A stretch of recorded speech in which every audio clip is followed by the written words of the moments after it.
fiirinayaan wixii maanta ka dhacay dalka Soomaaliland waxaan tacsiyo dirayaa qoysaskii iyo qarankaba iyo ehelkii ay ka dhinteen dadkii maanta sida masiibadaha ee talaafada qayb ka mida Soomaaliland ka timid ay dadkaasi ugu dhinteen waxaan ka rajaynayaa inta maalmaha inuu caafimaad siiyo maanta ummadda Soomaaliland waxay muujisay midnimadeeda iyo in ay dalkeeda iyo qarankeeda iyo calankeedaba u wadaysatay difaaciisa dowladdiisa iyo midnimadiisa mudane muuse biixi cabdi madaxweynaha jamhuuriyadda Soomaaliland ayaa caddeeyey cidda iskale mas-uuliyadda khasaarihii dalka ka dhacay maanta ee ay sababeen rabshadihii iyo mudaharaadadii dalka ka dhacay walaalayaal maanta waxaa dhacay dhimasho iyo dhaawac iyo khasaare nafeed oo aan loo baahnayn dhibaatada dadka uma sirna ee qaybi nagamid ah oo u bareedhay khasaaraha oo ku calayan oo ilaa hadda wada oo iminkana u taabaysa ayaa geysatay khasaaraha intaa leeg waxaa geystay oo weliba ku sii adkaysanaya maantana masbuurada ay ka taagan tahay waxaa ka mas-uula guddoomiyaha xisbiga wadani guddoomiyaha xisbiga ucid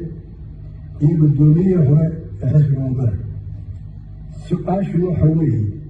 maxaa ku kalifaya inay dagaalka intaa laga khasaaraha intaa laga badgeliyaan muddo 6 bilood ku dhow waxay caalamka iyo midda Soomaaliyeed ku ugu baaqayaan oo ku dhawaaqayaan ay awaadinayaan mudaharaad salmiya waxay aad ugu bedelaayeen dastuurka loo oday iyo xeero kale iska dhigaya in badan wax kalada iyo Soomaaliland dhammaanteed oo taageerashada u badanna waxaan isla ogahay in mudaharaadka iyo dhibaato aynaan qaadi karin qulufaha maanta ina haysta abaar leh dad xiran leh dad badan inaga kamida dalkeena caawa oo laga yaabo intooda badan inaan maalintii hadda wax karsadaan oo looga baahan abaara leh iyadoo intaasina haysta waxaan hubaha xitaa dadka u codeynaya wadani ama u cid ee siyaasada raacsan in aanay arrintaa raali ka ahay caqliga saliimkiiha maanta in arrintaa 6 bilood kusoo dagaalama meesha ma qabanay madaxweyne muuse biixi cabdi ayaa tilmaamay ujeeddada xisbiyada mucaaradkii ay ka lahaayeen maalinta ay ku beegeen mudaharaadka ay dalka komitooka waxay qabsadeenna waxay ogaayeen in wufuud caalamiga badan maanta dalka ku soo tahay bergeriyaha kalba marka odayaasha waxay u muuqatay inay ku helayaan madaxtinimo oo guul ku gaarayaan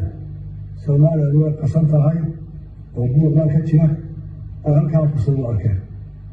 taasina waa ra'yi qaldan waxaasina sibiraa ayuu maanta waxaas dhaceen inay haddana maanta miidiya ka leeyihiin oo sii wadana dagaalka joojinaya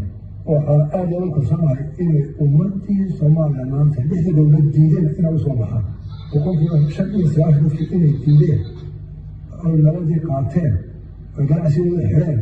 oo khasaaro dhaqaale qaateen oo maanta u shaqeyn iyagoo nabadda iyo qaranka u turayo ilaalinaya aad iyo aad baa ugu mahadnaqaya ummadda Soomaaliland oo loo jeeto mid walba arrimada iyo badawada ay muujiyeen iyagoo kala xisbiya ah oo mid walba qofka soo doonto laakiin in qaranka iyo ummadda Soomaaliland oo ka daawanayeen dad waaweyn oo loo filayay inay hogaamiyaan iyaga aad iyo aad markuu dhow mahadnaqaya madaxweynaha jamhuuriyadda Soomaaliland ayaa iftiimiyey inta uu leeyahay khasaaraha uu dhaliyay mudaharaadkii maanta ka dhacay gobollada Soomaaliland qaar ka mid ah maanta waxaa inta la soo gaaray hadda waxaa dhintay 5 qof 3 hargeysa ah iyo qof hargeysa ku dhintay Ceerigaabo iyo mid Burca daawo waa badanyahay kulli boqol kulli amuura oo ku dhoweeyay gaar boqol waxa masiibaha daawaca boqolkiiba 6 in ka badan inay yihiin ciidamada qaranka oo garab iyo shin iyo gud iyo bir iyo qaax ku yaalaan waxa ay soo diinayaan gudoomiyaha xisbi iyo gudoomiyaha hore xisbi oo siyaasadda bulshada oo ciidankii qaranka ku abaabulaya in la dagaalamaan dhalinyarada oo rasaasoo ku hidaya oo madaxa u turay madaxa isha doorasho oo doonaya magaalada in laga ilaaliyo markaa dad ah la maro oo loo ogolaado guriga xisbiga kan bahaa ama ka hadlayo وهذا ما يصير يريد صوب أرنتاس وسؤال ثاني هل كان قال هذا التعزي يعد أدرى إلى الشيوخ